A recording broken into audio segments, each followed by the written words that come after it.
Hey guys, welcome to study block. इस video में हम लोग मगध पर शासन करने वाले पहले राजवंश हर्यक वंश के बारे में जानेंगे। बिंबिसार मगध पर शासन करने वाले प्रथम राजवंश हर्यक वंश का संस्थापक था। हर्यक वंश के शासकों ने लगभग 544 ईस्वी पूर्व से लेकर 412 ईस्वी पूर्व तक मगध पर शासन किया था। बिंबिसार ने 544 ईस्वी पूर्व से लेकर 492 ईस्वी पूर्व तक कुल 52 वर्षों तक शासन किया। मगध की राजधानी गिरिव्रज अर्थात राजगिरी हुआ करती थी। भारतवर्ष में उस समय कुल 16 राज्य अर्थात 16 महाजनपद हुआ करते थे, जिनमें से मगध सर्वाधिक शक्तिशाली महाजनपद था। वर्तमान में बिहार राज्य का पटना व गया के आसपास का क्षेत्र मगध साम्राज्य का क्षेत्र हुआ करता था। राजगिरी का वास्तुकार महागोविंद था।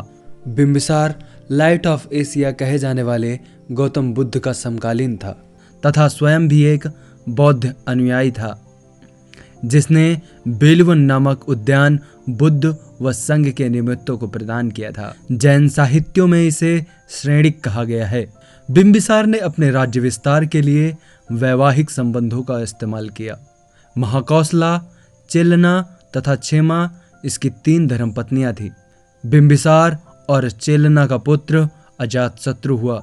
बिंबिसार ने ब्रह्मदत्त से अंग राज्य को जीतकर अपने पुत्र अजातशत्रु को वहां का शासन सौंप दिया।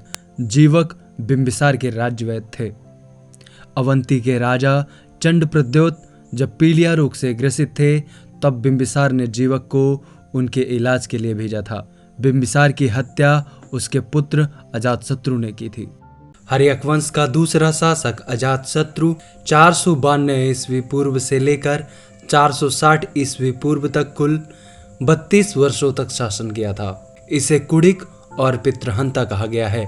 अपनी राजधानी की सुरक्षा हेतु इसने राजगिरी की किलेबंदी करवाई। अजातशत्रु ने अपने राज्य विस्तार के लिए आक्रमण की नीति को अपनाया और 2 नए हथियारों का इस्तेमाल किया। रथ मूषल एक ऐसा रथ जो हथियार से सुसज्जित था। दूसरा महाशिला कंटक जो भारी भरकम पत्थर दुश्मनों पर फेंकने वाला युद्ध यंत्र था। इसने अपने मंत्री वश्यकार की सहायता से वैशाली को जीतकर इसे मगध का हिस्सा बना लिया।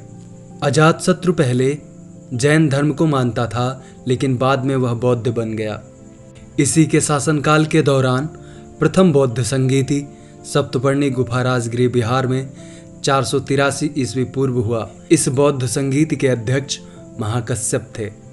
इसी समय के आसपास महात्मा बुद्ध की मृत्यु हुई, जिसे बौद्ध धर्म में महापरिनिर्वाण कहा गया है। अजातशत्रु ने राजगिरी में एक स्तूप का निर्माण भी करवाया। जिस प्रकार अजातशत्रु अपने पिता बिंबिसार की हत्या कर मगध की गद्दी पर बैठा था, उसी प्रकार उसका पुत्र उदयन भी अपने पिता अजातशत्रु की हत्या कर मगध की गद्दी पर बैठता है।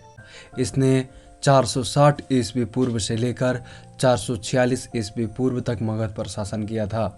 गंगा नदी के तट पर इसने एक शहर पाटलिपुत्र की स्थापना की, जिसे हम वर्तमान में पटना नाम से जानते हैं, और अपनी राजधानी राजगिरी से पाटलिपुत्र स्थानांतरित कर दी।